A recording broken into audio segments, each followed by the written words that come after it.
Deus. Deus tem uma palavra para o teu coração nesta noite. Você crê que Deus tem uma palavra para o teu coração nesta noite? Deus tem uma palavra.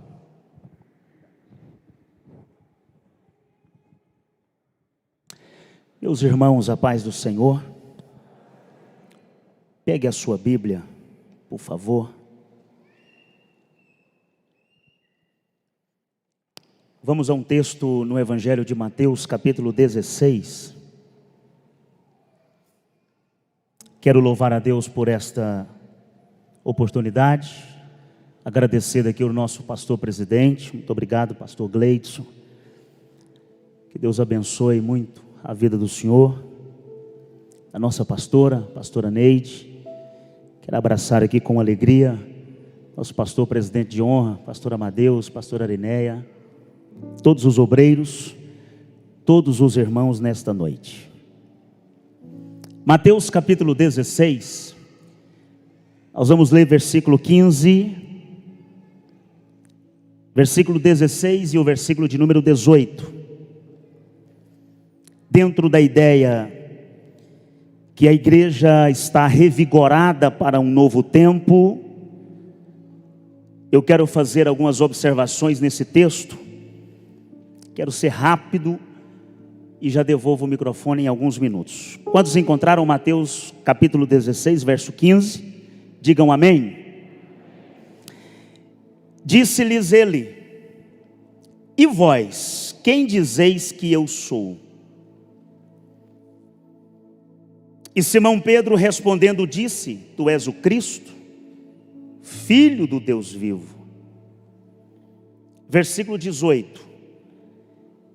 E também eu te digo que tu és Pedro, e sobre esta pedra edificarei a minha igreja, e as portas do inferno não prevalecerão contra ela.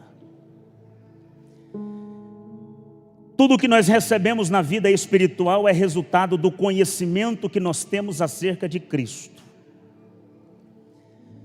Durante todo o ministério de Jesus aqui na terra, ele foi seguido por pelo menos 4 tipos de classes de pessoas. Seguiam Jesus os religiosos, seguiam Jesus os críticos, seguiam Jesus os necessitados e a multidão. Os religiosos seguiam Jesus para procurar nele falhas.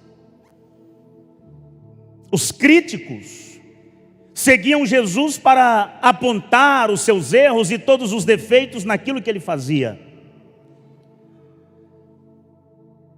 Os necessitados seguiam Jesus movidos pela necessidade.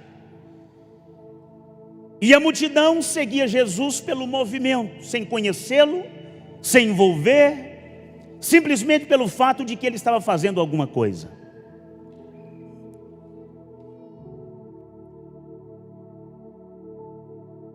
Se tudo aquilo que nós recebemos na nossa vida espiritual é resultado do conhecimento que nós temos acerca de Jesus Cristo, Jesus ele vai fazer algo agora com os seus discípulos, o que nós chamamos de uma pesquisa pessoal acerca do que as pessoas estavam achando acerca daquilo que ele era ou daquilo que ele estava fazendo. A Bíblia diz que eles vão para a região de Cesareia de Filipe. E na região de Cesareia de Filipe, Jesus pergunta para os discípulos: olha, o que os homens estão dizendo por aí que eu sou? E alguns dos discípulos disseram: Senhor, estão dizendo que tu és João Batista. Outros dizem que o Senhor é Elias. Mas tem outros por aí dizendo que o Senhor é Jeremias ou um dos profetas. E Jesus vai olhar novamente para os discípulos e vai perguntar para eles: e vós? O que vocês dizem que eu sou? Parece que eu vejo uns baixando a cabeça, tentando disfarçar, porque levados por muitas circunstâncias, os discípulos, em vários momentos da sua vida, eles oscilaram no conhecimento que eles tinham acerca de Cristo. Por exemplo, houve um momento que Jesus disse para eles assim: olha, vamos entrar dentro do barco e vamos passar para o outro lado. E eles foram. Mas a Bíblia diz que levantou-se uma grande tempestade. Jesus estava dormindo. O texto original sugere que ele adormeceu, porque Jesus não dorme. A palavra dormir com adormecer é diferente. Para você dormir, você precisa parar o que você está fazendo para dormir. Mas às vezes o caminhoneiro, pastor Diosino, ele adormece no volante do caminhão sem parar o caminhão. Sabe por que Jesus não dorme? Porque ele nunca para de trabalhar. Ele adormece. E a multidão, agora os discípulos dentro do barco, balançado pelo vento que balançava o barco para lá e para cá, eles se sentiram ameaçados e começaram a lutar contra a força do vento. Talvez de repente um deles olhou e viu que Jesus estava dentro do barco, e foi até Jesus e disse: Senhor, não te importa que nós pereçamos? E a Bíblia diz que Jesus levantou e acalmou o vento e a tempestade e fez uma grande bonança. Os discípulos olharam uns para os outros e perguntaram: quem é esse? Que homem é esse?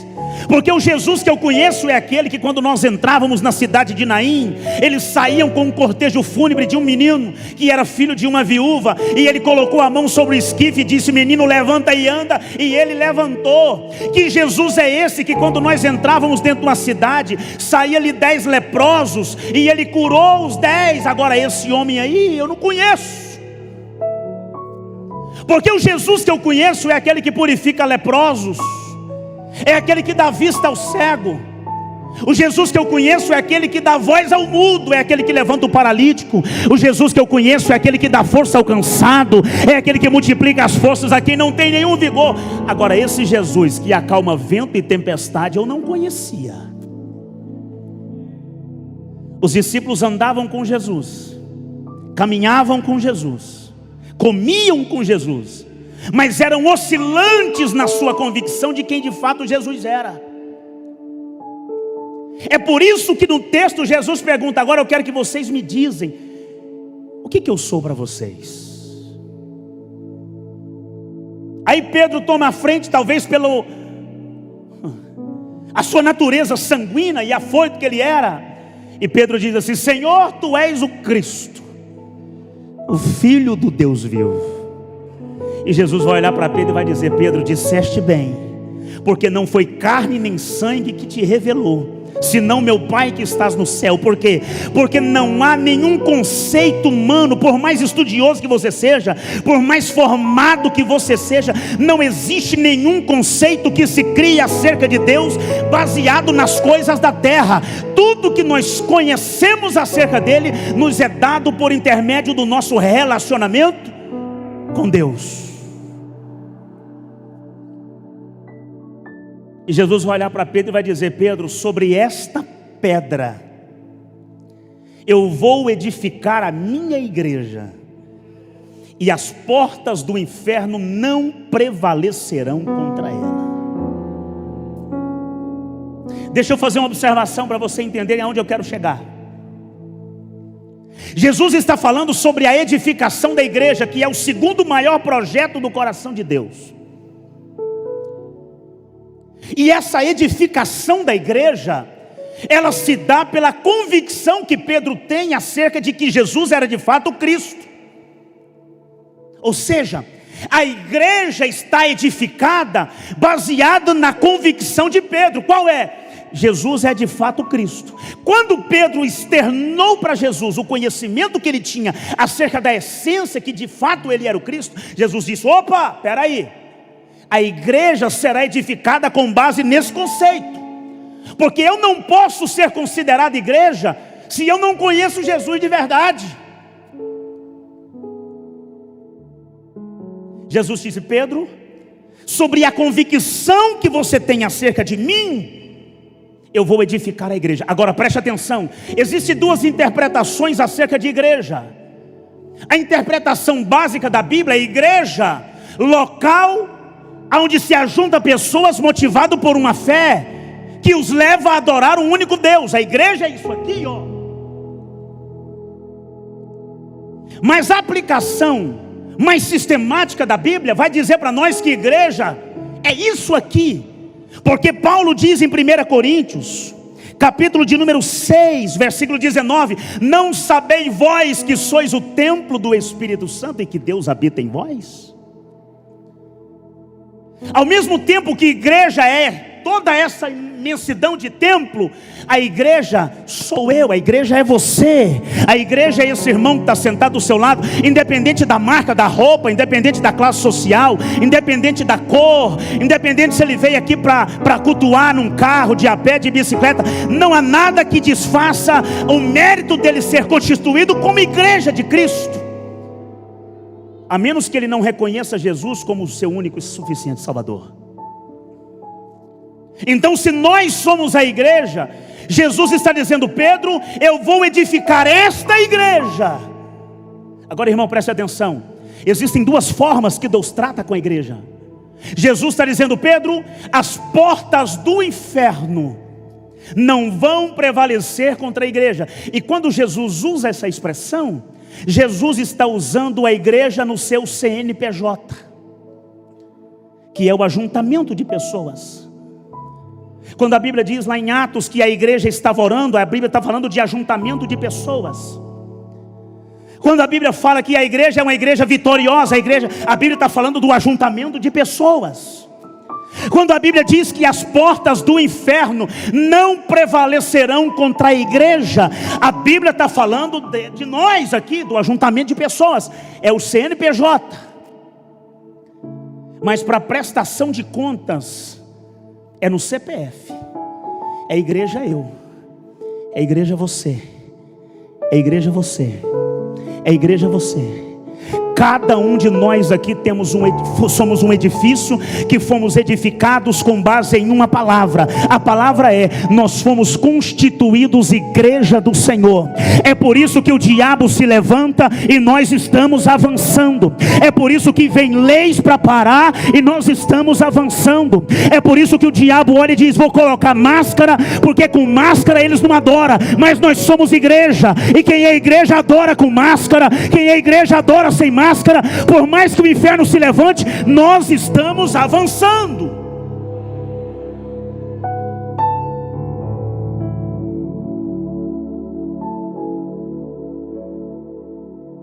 Baseado no conhecimento que nós temos acerca de Cristo, nós fomos constituídos como igreja. Mas dentro da pergunta que Jesus faz para Pedro: Pedro, o que dizem por aí os homens que eu sou? Observe, essa pergunta ela é dividida em dois tempos. Jesus está perguntando acerca daquilo que os homens estão dizendo sobre ele.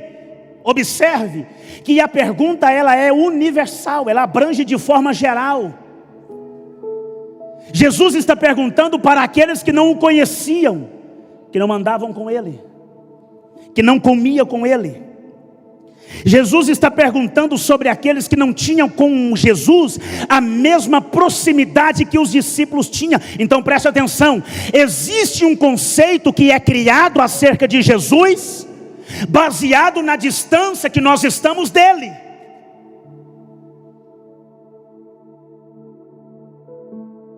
Porque os discípulos vão responder: Senhor, estão dizendo que o Senhor é João Batista. Não me conhecem. Outro diz: Senhor, estão dizendo que o Senhor é Elias. Mas Jesus não era Elias.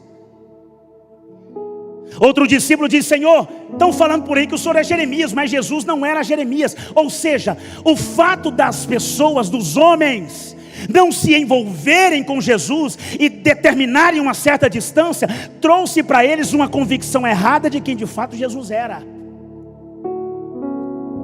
Porque com Jesus é assim: quanto mais perto dele nós estamos, mais nós o conhecemos.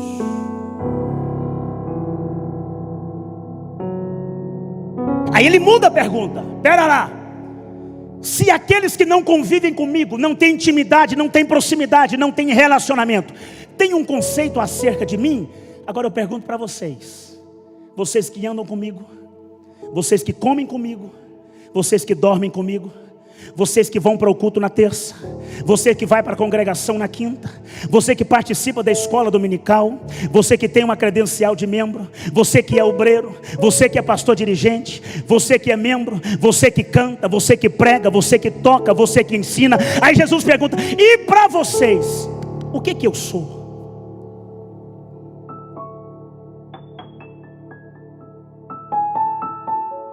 Será que o nosso relacionamento com Deus é tão forte acerca dele, a ponto das opiniões dos outros mudarem o nosso conceito sobre ele?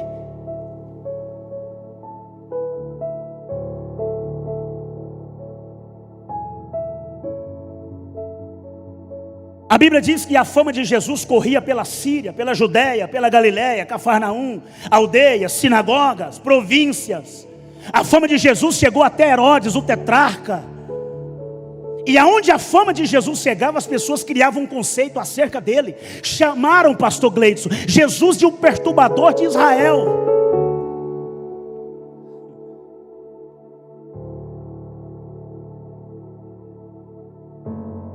O que é fama? Fama é um conceito que se cria sobre alguém, embora não o conhecendo. Só porque preste atenção. Essa definição que a fama traz, quando nós não o conhecemos, pode gerar em nós um preconceito. O que é o preconceito? Preconceito é uma opinião desfavorável que não é baseada em dados objetivos, mas que é baseada unicamente em um sentimento hostil, motivado por hábitos de julgamento ou generalizações apressadas. O que é preconceito? Antes, conceito, juízo. Preconceito, pastor Mendanha, é criar um juízo, um julgamento acerca de alguém antes de o conhecê-lo. Nós temos 2 níveis de conhecimento acerca de Jesus. Daqui a pouquinho eu vou chegar na igreja. Escute, estou introduzindo. Conhecimento daqueles que não tinham com ele um relacionamento, que expressaram que Jesus era o que na verdade ele não é. E o conhecimento dos discípulos que andavam, comiam e tinham relacionamentos com ele.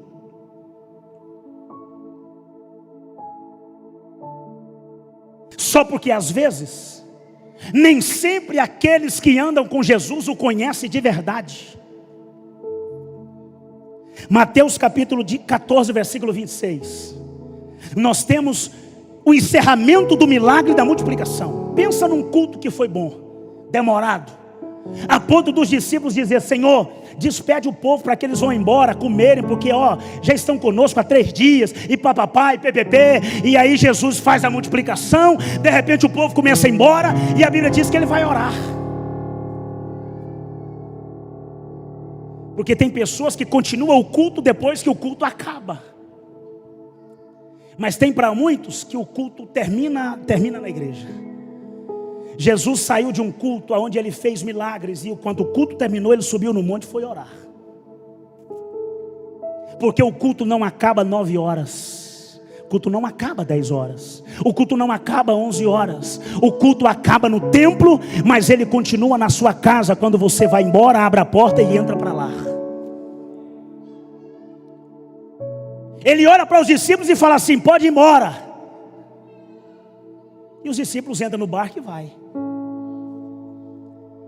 Quando Jesus termina de orar, ele volta para a praia, não tinha mais barco. E a Bíblia diz que ele vai pisando por cima das águas. Lá no meio do mar, os discípulos lutando com a tempestade. E Jesus vem caminhando por cima das águas.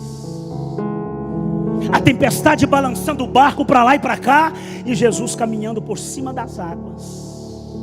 As águas que ameaçavam o barco de afundar, e Jesus vem caminhando por cima das águas. O que mais amedrontava os discípulos ali era a possibilidade de as águas entrarem dentro do barco e o barco afundar. E Jesus vem caminhando por cima das águas, como alguém que está dizendo assim: ei, tudo aquilo que está colocando medo em você, tudo aquilo que está amedrontando a sua vida, tudo aquilo que está amedrontando a sua casa, eu pego, coloco debaixo dos meus pés e piso em cima.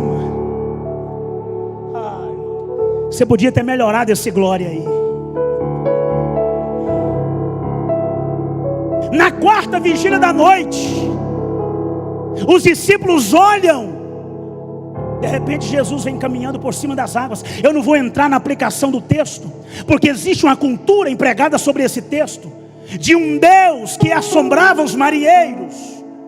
E agora de repente Jesus vem por cima das águas, e eles olham, e a Bíblia diz que assustados, eles dizem: é um fantasma. Peraí, mas eles não conheciam Jesus? Eles não andavam com Jesus? Eles não comiam com Jesus? Eles não tinham... Eu estou falando de discípulo. A palavra discípulo, pastor Mendanha, na aplicação do grego é o que aprende. O discípulo é aquele que está ao pé do mestre. Tudo que o mestre faz, o discípulo faz também. Então qual é a ideia que se cria do discipulado? É passar um caráter, uma formação. A ideia de discípulo é essa. Os discípulos são aqueles que herdaram de Jesus características. Só porque aqueles que estão próximos não o reconhecem. Por quê? Por causa do vento, por causa da tempestade, por causa das circunstâncias. Irmãos, nós não podemos ser considerados igreja do Senhor se a circunstância determina na nossa vida quem Ele é. Independente do problema, pastor Amadeus, Ele continuará sendo a pedra que sustenta a igreja, que me garante a vitória. Ah, meu irmão, nenhum corona, não é crise, não é circunstância, não é problema que vai determinar quem Ele é para mim. Eu preciso ter convicção de verdade de quem Ele é. Será que o nosso relacionamento com Deus é tão raso assim, a ponto de uma tempestade tirar de nós a convicção de que Ele é Cristo?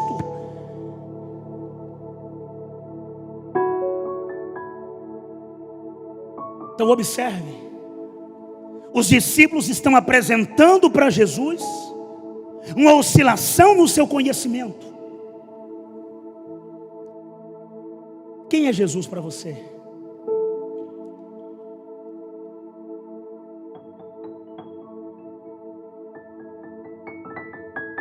Quem é Jesus para você?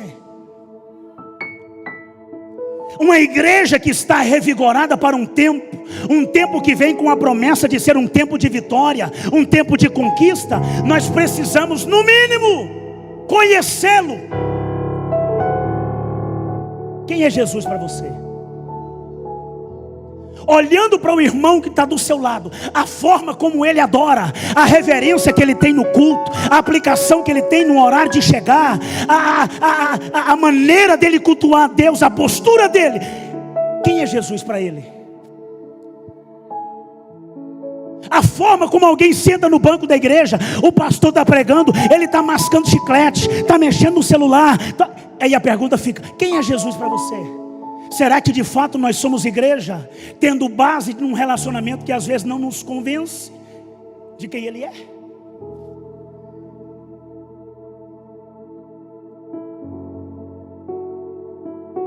Porque se eu sou discípulo, eu preciso saber quem Jesus é. Se eu carrego uma Bíblia, eu preciso saber quem Jesus é, porque senão a minha crença é vã. Se eu tenho uma credencial de membro, eu preciso no mínimo conhecer Jesus. Se eu sou um obreiro, eu preciso pelo menos conhecer quem Ele é. E a pergunta de Jesus para você nessa noite é essa: quem eu sou para você?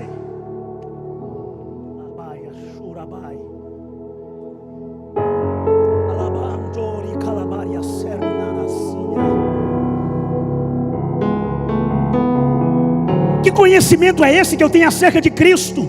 Que as pessoas olham: eu não vou no culto hoje. E o pastor falou muito bem aqui, irmãos. Esse tempo está criando uma safra de crentes virtuais. E eu fui na casa de uma irmã esses dias, pastor Gleides, um dia de sábado, era Desperta Jovem. Ela ligou o celular no culto, colocou em cima da pia e foi lavar roupa. Que culto é esse? Que conhecimento é esse que nós temos acerca de Cristo? Que nem que seja em casa eu consigo parar 1h30 para dizer: pera, Se eu não posso cultuar na igreja, eu vou pelo menos fazer da minha casa uma igreja.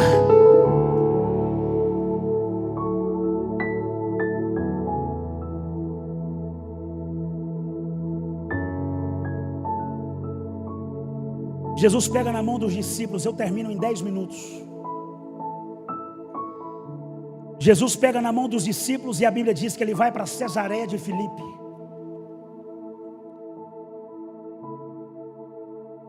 Cesareia de Filipe ficava no sopé do Monte Hermon.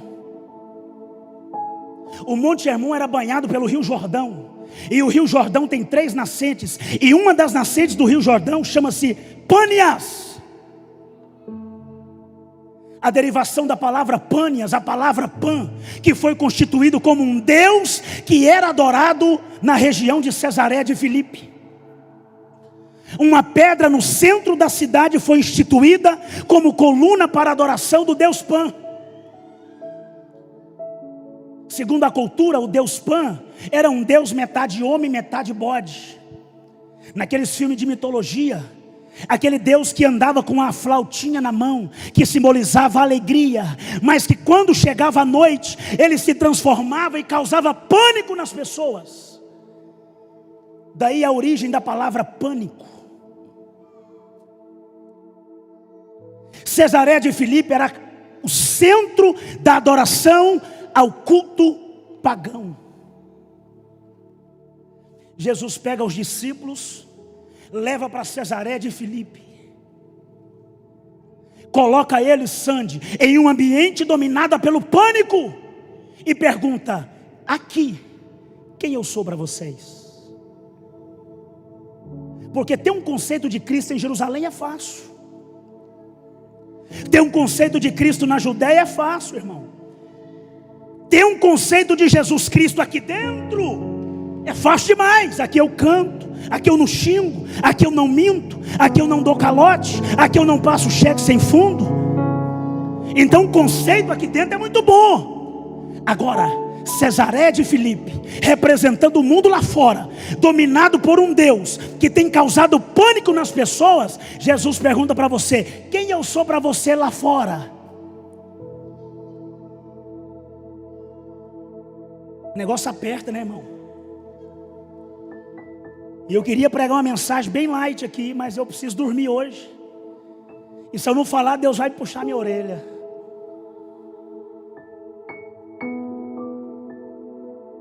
Porque aqui é muito fácil, o conjunto canta bonito. O irmão Luiz Henrique canta bonito. O pastor Gleides prega, Deus usa, é uma bênção. Eu sou edificado. Mas e quando o pânico bate na porta? Quando a dúvida bate na porta? Quando a pandemia vem? Quando a crise chega? Quando a enfermidade vem? Quando a escassez? Aí, quem ele é para nós?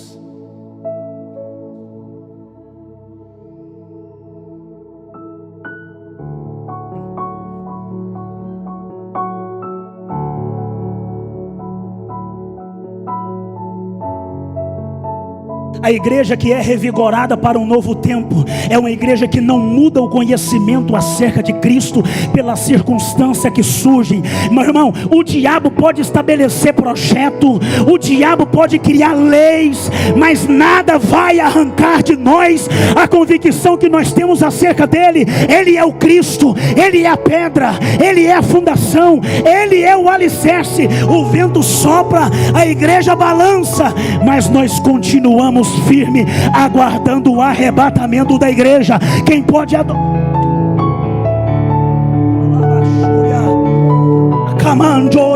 Você pode levantar sua mão nessa noite. Você que é igreja, você que conhece a Jesus, você que tem intimidade com Ele, você que tem relacionamento com Ele, você pode adorar Ele agora por 1 minuto. Pode. Não deixe o diabo arrancar de você a convicção. Não deixe o inimigo tirar de você a certeza. Ei, nós somos igreja e nós estamos revigorando.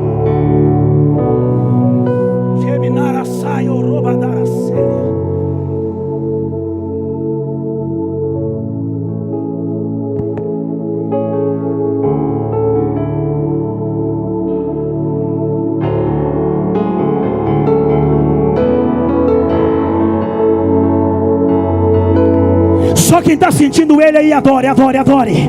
Só quem está sentindo Ele aí, adore. Eu quero ver a igreja do Senhor. Só quem está sentindo a presença dEle. Deixa eu ver, cadê?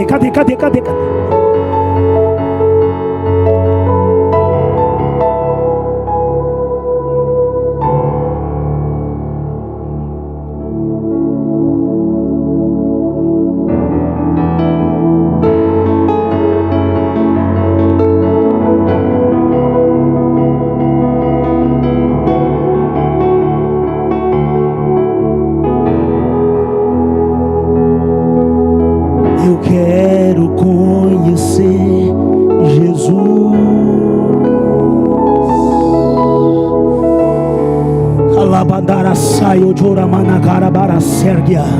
Levante a sua mão nessa noite. Eu estou sentindo a presença de Deus aqui. Recalaios mente de calava sérgia. Levante a mão e glorifique a Deus aí, meu irmão. Você está sendo revigorado nessa noite. Você está sendo fortalecido nesta noite. Ainda há muita coisa para a igreja fazer. Há um caminho amplo para nós caminharmos. Ainda há muitas almas para ser alcançadas. Sinta o vigor de Deus sobre a sua vida aí agora. Sinta a força de Deus sobre a sua vida aí agora.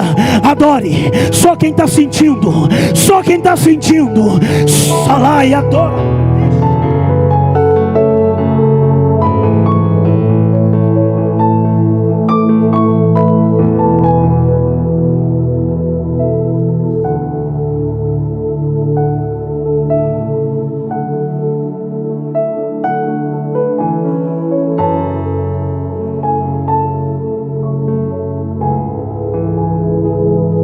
Simão Pedro, sobre esta pedra eu edificarei a minha igreja.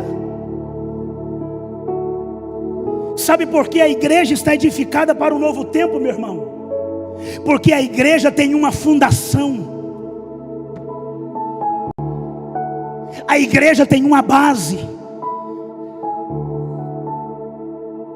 Salmo 118, 22. A pedra que os edificadores rejeitaram tornou-se a cabeça da esquina. Sabe qual é que é a fundação da igreja? É Cristo. Sabe aquele homem que edificou a casa na rocha?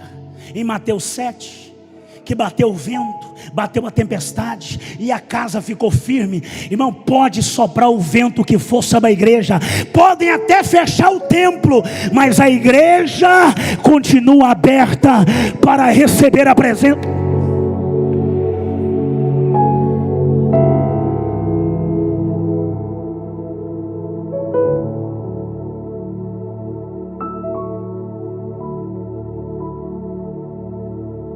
Sabe por que as portas do inferno não prevalecerão contra a igreja? Eu vou terminar aqui.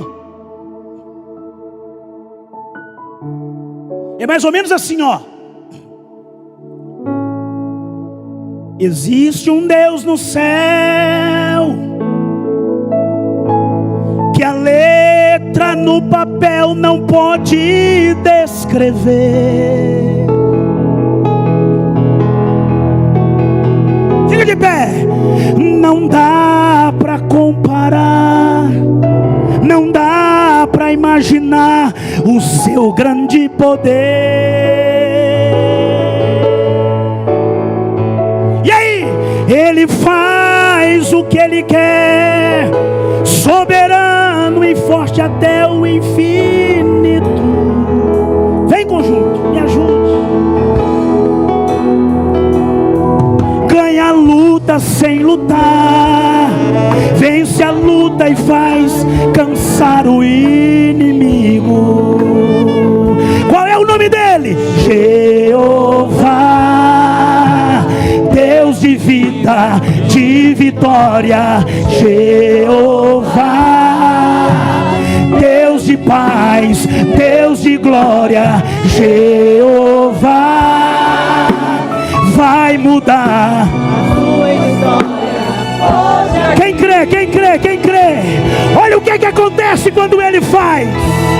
Quando Deus quer fazer, ninguém pode parar. Quando manda faz a água subir. Ele sopra a paz e traz. Ele sempre resolve Sem ter reunião, pega um homem sem Deus e derrama unção. O seu braço é capaz de parar um trovão. Esse é o Deus dos deuses, meu irmão. Você pode levantar sua mão para cima nessa noite. Segura ela lá em cima. Isso. Eu estou sentindo uma unção de Deus sobre este lugar essa noite, meu irmão. Vai dando glória aí que Deus vai revigorando a sua vida.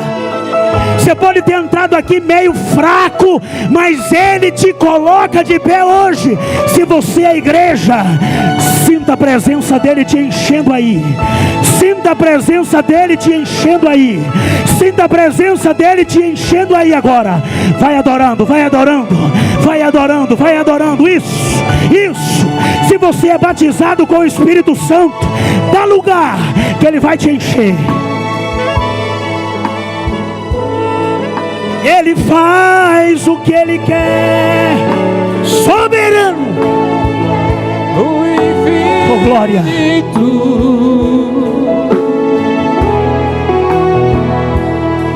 Ganha a luta sem lutar. Essa é a luta e faz cansar o inimigo. Jeová, Deus de vida e de vitória. Jeová vai sendo edificado pela presença de Deus aí. Vai sendo fortalecido pela presença de Deus aí. Se você conhece Jesus, Ele já está te revigorando. Ele já está te revigorando. Tu é igreja, tu não vai ficar para trás. Quando Deus quer fazer, Chuia, bora. quando manda a mensagem, faz profeta entregar. Vem, Faz a nuvem descer, faz a água subir. E se Ele sopra a paz e vai explodir. Ele sempre resolve. Sem ter reunião, pega o homem sem Deus e derrama unção. O seu braço é capaz. De parar o trovão. Esse é o Deus dos deuses. Oh, glória. Escute.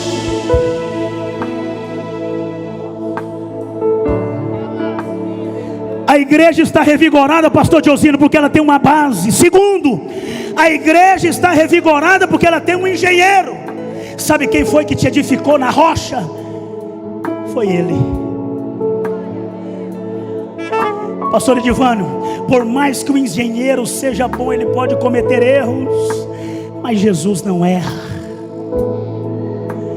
Ele disse assim: olha, eu vou edificar a minha igreja. Você tem a marca do engenheiro soberano na sua vida, que te constituiu como igreja do Senhor. Não há falha, não há erro, não há variação, não há dúvida na sua vida. Você foi estabelecido por Ele.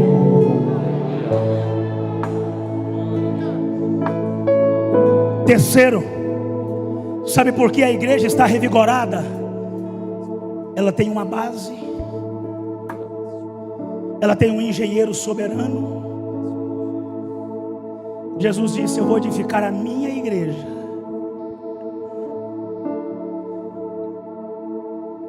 A igreja tem um dono. Tem uma expressão no Antigo Testamento que Israel é considerado como a menina dos olhos de Deus. Tem um historiador que chama-se Mai Pirman. Ele fala que a expressão menina dos olhos de Deus. Cadê? Vem cá, Kawara, vou usar você.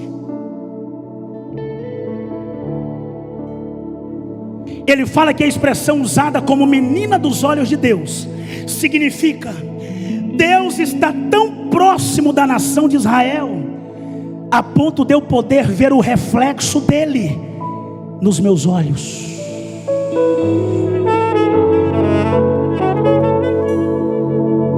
Quanto mais perto eu fico da minha filha, mais eu me vejo dentro do olho dela. Sabe por que você é menina dos olhos de Deus? Porque você está face a face. Eu vou repetir para você dar um glória mais alto. Sabe por que você é menina dos olhos de Deus? Sabe por que Satanás não te toca? Ele te rodeia, ele ruge, ele grita, ele espuma a boca. Mas sabe por que ele não toca na sua vida, pastor Edir? Sabe por que ele não toca na tua casa? É porque nós estamos face a face com ele.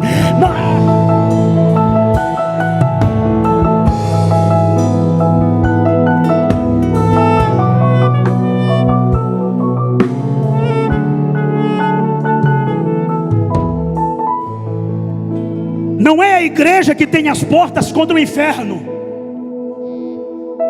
Jesus disse: é o inferno que precisou construir portas para se defender da igreja. Eu vou melhorar, irmão. Eu termino aqui, irmão. Não foi a igreja que precisou construir portas com medo do inferno. Foi o inferno que precisou construir portas com medo da igreja. Porque senão nós vamos passar por cima. Obrigado, pastor. Amém.